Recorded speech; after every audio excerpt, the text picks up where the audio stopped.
सुमंत जी अयोध्या पहुंचे और जब श्री दशरथ जी को पता चला कि राम लौट कर नहीं आए, 6 बार मुख से राम राम राम राम राम राम कह के महाराज ने तुरंत अपने प्राण का त्याग कर दिया। 6 बार क्यों कहा? सुमंत जी जिस रात पहुंचे थे, राम जी के बन जाने के बाद वो अयोध्या की 6वीं रात्रि थी। गोस्वामी जी कहते हैं कि महाराज कहने लगे कि कौशल्या, मुझसे श्रेष्ठ तो मछलियां हैं, जल से बिछो होते प्राण का त्याग कर देती हैं।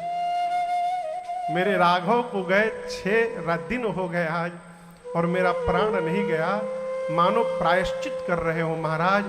एक एक दिन के बदले एक एक बार महाराज ने राम राम कही, राम कही,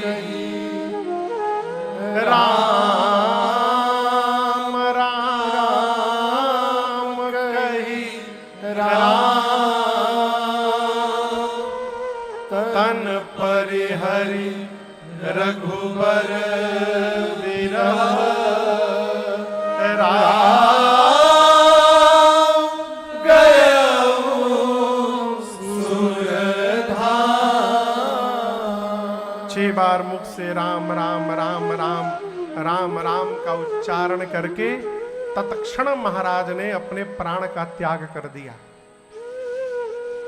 गुरुदेव भगवान आए, ज्ञान उपदेश दिए सबको, और महाराज के पार्थिव शरीर को नाव में तेल भर करके सुरक्षित रखा। क्यों? अग्नि देने के लिए 4 में से कोई पुत्र नहीं है। राम लक्ष्मण जी वन चले गए, अब भरत शत्रुघ्न जी नलिहाल गए हुए हैं। गुरु जी ने तुरंत सेवकों को भेजकर भरत भैया को बुलवाया। भरत जी आए अयोध्या, अपनी मां कैकेयी के पास गए। कैकेयी मैया भरत जी को देख करके उछाह में द्वार पर गई, आरती उतारी, दुलार करके ला करके कमरे में बिठाई और कहीं भरत मामा के घर सब ठीक है ना आपके? भरत जी बोले माँ वहां तो ठीक है। भरत के घर में सब ठीक है ना माँ? माँ पूछी क्यों पूछ रहे हो? भरत जी बोले माँ आज के पहले जब जब मैं बाहर से घर लौटा हूं तो द्वार पर मेरी तीनों माताएं मेरे लिए खड़ी दिखाई पड़ती थी। आज केवल आप अकेली खड़ी थी। और मैं जब अयोध्या में आया हूं मां, तो ये अयोध्यावासी न जाने क्यों आज मेरा मुख नहीं देखना चाहते थे। मेरे घर में सब कुशल है ना मां? कैकेयी ने कहा भरत कुशल तो मैंने सब कर लिया था।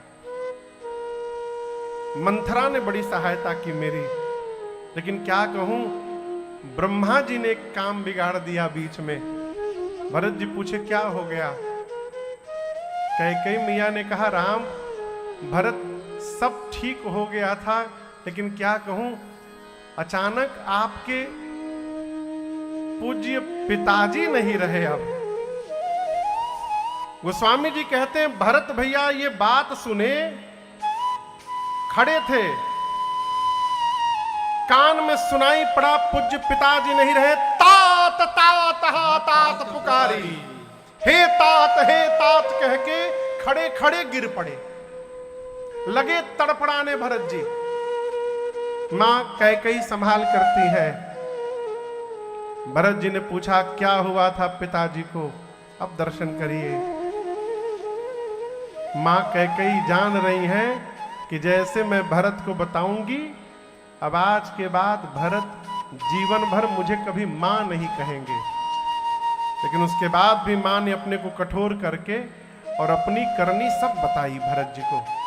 और आपको बताऊं भरत भैया ने जैसे सुना कि राम भैया वन चले गए, भरत ही बिसरे पितु मरना, सुनत राम बन गौन,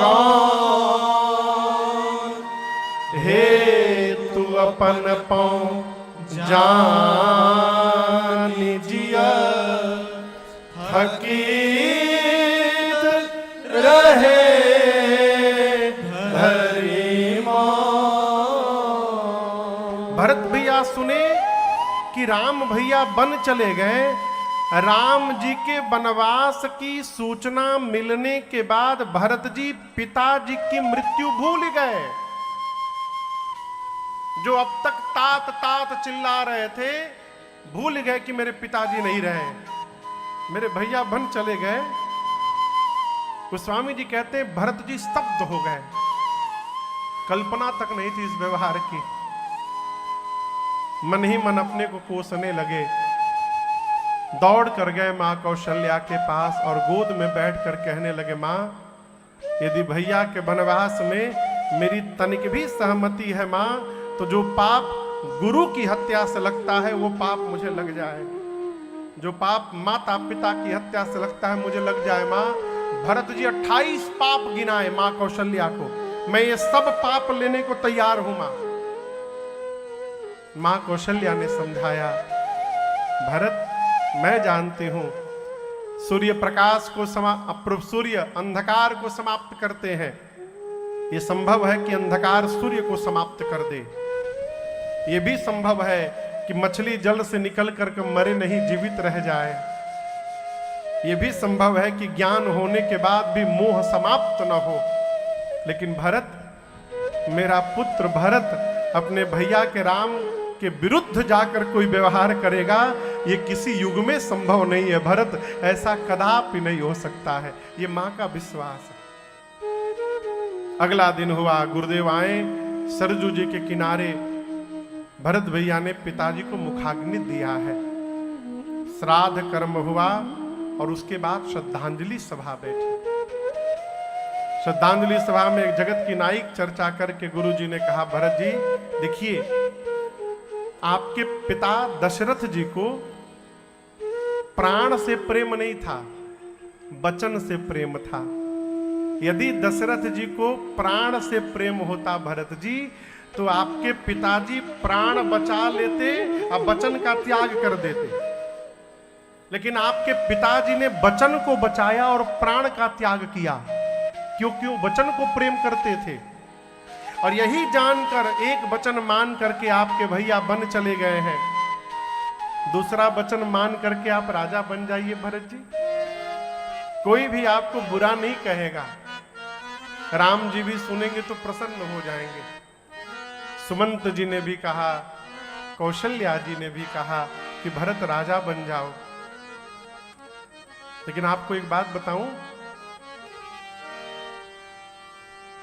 बड़े के रहते कभी घर का मालिक नहीं बनना चाहिए। घर में यदि कोई बड़ा है तो मालिक बड़े को बनाने के रखे। क्यों कह रहा हूं, जो आनंद छोटा बन के रहने में है वो बड़ा बन के आनंद मिलने वाला नहीं है। भरत जी को सब बोले राजा बन जाइए, राजा बन जाइए। भरत जी बोले, गुरुदेव ये माताएं बैठी है ना, माताएं गहने पहनती है ना। भरत जी बोले, गुरुजी यदि कोई स्त्री सिर से लेकर पांव तक जितने गहने हैं पहन ले, लेकिन शरीर पर एक भी कपड़ा ना पहने ना गुरुजी, तो वो गहने व्यर्थ लगते हैं, भार लगता है शरीर पर। गुरुदेव यदि शरीर में बहुत सा रोग हुआ है ना, तो रोगी शरीर के लिए 56 प्रकार का भोजन व्यर्थ है। मन में यदि वैराग्य नहीं है गुरुदेव, तो ब्रह्म पर प्रवचन उपदेश देना व्यर्थ है। यदि हृदय में प्रेम नहीं है, तो ये जप तप व्रत पूजा करना बिना प्रेम के गुरुजी सब व्यर्थ है। कोई कितना भी सुंदर शरीर पड़ा हो, यदि उस शरीर में प्राण नहीं है तो उस शरीर की सुंदरता व्यर्थ है गुरुदेव। उसी प्रकार आप लोग मुझे राजा बनाना चाहते हैं। मैं कहता हूं अयोध्या में आप सब लोग हैं, परंतु यदि मेरे भैया राम नहीं है तो भरत के लिए यह अयोध्या व्यर्थ है। इस अयोध्या का कोई अर्थ नहीं मेरे लिए। बादि मोर सब बिनु रघुराई, सब व्यर्थ है। अभी मैं राजा नहीं बना हूं गुरुजी, ये कहा गया है कि भरत राजा बनेगा। आप देखिए ना, मेरे नाम की प्रस्तावना रखी गई, पिताजी मर गए, मेरे बड़े भैया वन में चले गए, मैं कितना बड़ा पापी हूं जिस भरत का नाम आगे आया। घर में इतना उत्पात हो गया गुरुदेव, जिस दिन ये पापी सिंहासन पर बैठ जाएगा, धरती फट के रसातल में समा जाएगी। इस सिंहासन पर धर्मशील राजा चाहिए गुरुजी। आप सबने अपनी बात कह दी, आज्ञा हो तो मैं अपनी बात कहूं। आपन दारुण दीनता कहूं सबही सिर ना। मैं सिर झुकाकर प्रणाम करके अपनी बात सबसे कहना चाहता हूं। गुरुजी बोले कह दो भरत। भरत भैया बोले देखे बिनु रघुनाथ पद जिय के जरनी न जा। भरत जी बोले जब तक श्री रघुनाथ जी के चरण का दर्शन नहीं कर लूंगा तब तक मेरे हृदय का ताप मिटने वाला नहीं है गुरुजी। इसलिए कल प्रातः काल मैं भैया के पास जा रहा हूं, मैं जा रहा हूं। आप में से यदि किसी को चलना है तो चल सकता है, कोई नहीं जाएगा तो मैं जा रहा हूं गुरुजी। मालूम इसके बाद भरत जी क्या बोले? भरत जी कहते गुरुदेव आप विश्वास का दर्शन करिए। भरत जी कहते गुरुदेव यद्यपि मैं अपराधी हूं, न मैं जन्म लेता न कैकेयी इस पापी को राजा बनाने का सपना देखती। मेरे कारण ही मेरे घर में सब उत्पात हुआ है। इस पूरे खड़मंडल का कारण बीज ये भरत है, ये पापी भरत। लेकिन गुरुदेव मैं एक बात बोलूं, भले मैं पापी हूं, मेरे कारण सब उत्पात हुआ है, लेकिन मुझे एक विश्वास है, मैं जैसे अपने भैया के सामने जाऊंगा ना गुरुजी, मेरे भैया मेरे समस्त अपराधों को क्षमा करके और दौड़कर मुझे अपने हृदय से लगा लेंगे। ये मेरा रघुनाथ जी पर भरोसा है गुरुदेव, वो मेरा त्याग नहीं कर सकते हैं। आपन जानी न त्यागी हहीं मोहि रघुबीर भरोस। ये मेरा रघुनाथ जी पर भरोसा है। भरत भैया जैसे बोले मैं प्रातः काल जा रहा हूं, अयोध्या की प्रजा जय जयकार करने लगी। चलत प्रात लखि निर्नौनी के भरत प्राण प्रिय भेष बही के। पूरी अयोध्या चलने को तैयार हो गई। भरत जी ने कहा जो बुजुर्ग लोग हैं और जो छोटे छोटे बच्चे हैं वो नहीं जाएंगे चित्रकूट। जिसको रुकने के लिए कह दिया गया उसको लगा किसी ने गले पर तलवार मार दिया है? उस रात कोई सोया नहीं अयोध्या में, सब जगह रहे। राम जी के साथ गए थे, तमसा के नदी में जाकर किनारे सोए थे। राम जी छोड़ के चले गए थे। यदि आज अयोध्या में सो गए और कहीं भरत जी छोड़ के चले जाएंगे तो पूरी अयोध्या जगी रही रात भर। भरत भैया पवित्र सेवकों को बुलाकर अयोध्या के रख रखाव का भार सौंपा। गुरु जी से बोले भरत जी गुरुदेव आज्ञा हो तो हम अभिषेक की सब सामग्री ले लेते हैं।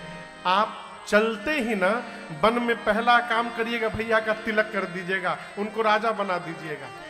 गुरुजी बोले सब सामान ले लो।